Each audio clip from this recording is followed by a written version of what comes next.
छत्तीसगढ़ विधानसभा अध्यक्ष डॉक्टर रमन सिंह आज दुर्ग स्थित आकाश रिसोर्ट में आयोजित Chhattisgarh chamber of commerce and industries Durg इकाई के शपथ ग्रहण समारोह में बतौर मुख्य अतिथि शामिल हुए।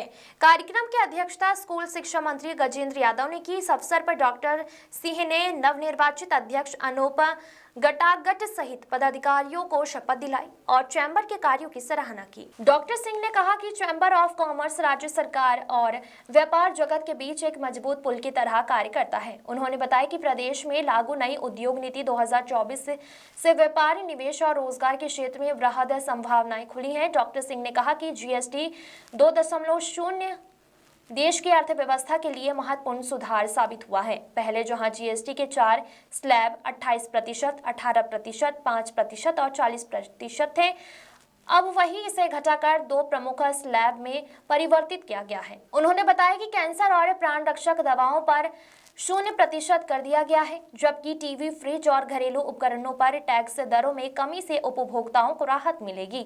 नोटबंदी के 9 वर्ष पूरे होने पर डॉक्टर सिंह ने कहा कि यह निर्णय भारत की आर्थिक पारदर्शिता और डिजिटल भुगतान संस्कृति के लिए दिशा में ऐतिहासिक मील का पत्थर साबित हुआ है। बिहार चुनाव और राहुल गांधी पर राजनीतिक तंज। बिहार विधानसभा चुनाव पर बोलते हुए डॉक्टर सिंह ने दावा किया कि पहले चरण में मतदान से ही नीतीश कुमार और भाजपा गठबंधन की जीत तय हो चुकी है। उन्होंने कहा कि कांग्रेस के नेताओं को हार का भय सताने लगा है, इसलिए राहुल गांधी भ्रामक बयानबाजी कर रहे हैं। Bureau report. नीचे करो, नीचे। आज चैम्बर ऑफ कॉमर्स के नवनिर्वाचित पदाधिकारियों का शपथ ग्रहण का आयोजन था।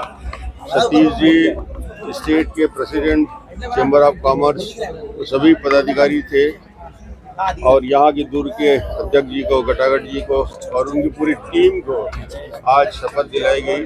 और निश्चित रूप से दुर्ग चैम्बर ऑफ कॉमर्स बहुत बेहतर तरीके से समाज से जुड़ के काम करता रहा है।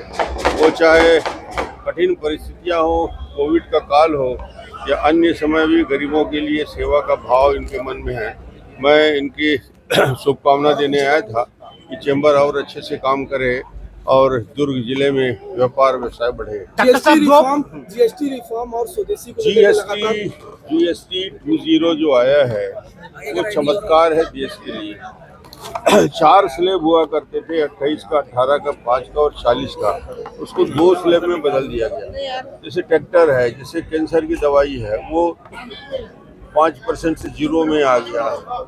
आवश्यक जो प्राण रक्षक दवाई है उसकी कीमत है, टीवी है, रेफ्रिजरेटर है, फ्रिज है और ट्रैक्टर है। ट्रैक्टर में जीएसटी में जिस प्रकार छूट हुई है, आम उपभोक्ता वस्तुओं की कीमत में करीब सरकार का 2.5 लाख करोड़ जीएसटी के रिफॉर्म में पैसा कम होगा, यानी उपभोक्ताओं को 2.5 लाख करोड़ का फायदा होगा।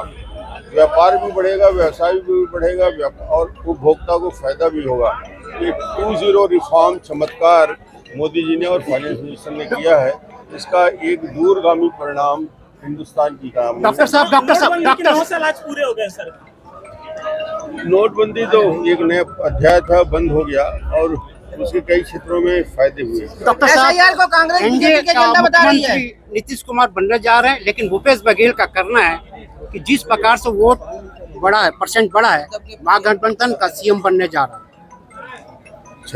बिहार में स्पष्ट हो चुका है पहले चरण के मतदान के बाद कि भारतीय जनता पार्टी की नीतीश कुमार और बीजेपी मिला के स्पष्ट बहुमत से सरकार बनने जा रही है। और दूसरे चरण में अभी जो दिख रहा है अंतर, दूसरे चरण में और बढ़ जाएगा। स्पष्ट बहुमत के साथ भारतीय जनता पार्टी सरकार। एसआईआर तो हर बार होता है, इनको एसआईआर समझ में नहीं आया। जब से चुनाव की प्रक्रिया शुरू हुई है, मतदाता सूची का पुनर्निरीक्षण का काम, अरे भाई बिहार में यदि बूथ स्तर तक कांग्रेस के हजारों कार्यकर्ताओं ने, जब उसका नोटिफिकेशन होता है पंचायत स्तर में, उसको आपत्ति के लिए डाला जाता है, एक व्यक्ति को वोटर लिस्ट दिया जाता है, लिखित में आपत्ति मंगाई जाती है। बिहार में एक भी कांग्रेस ने किसी भी वोट पर लिखित आपत्ति 2 महीने के निरीक्षण में नहीं दिया। अब ये कहाँ से बोलने लगे हैं कि राहुल गांधी की ये वोट जोड़ा जा रहा है, घटाया जा रहा है। ये संभावित हार को देखकर, क्योंकि हारते हारते इसके बाल पक गए। सर भूपेश बघेल का कहना है कि 15,000 आरोप लगते रहा है। हारते हारते राहुल गांधी के बाल पक गए हैं। बहाना ढूंढते ढूंढते उसकी हालत खराब है। अब उसके अंतिम बहाना बचा है। डॉक्टर साहब एक प्रश्न हो रहा है।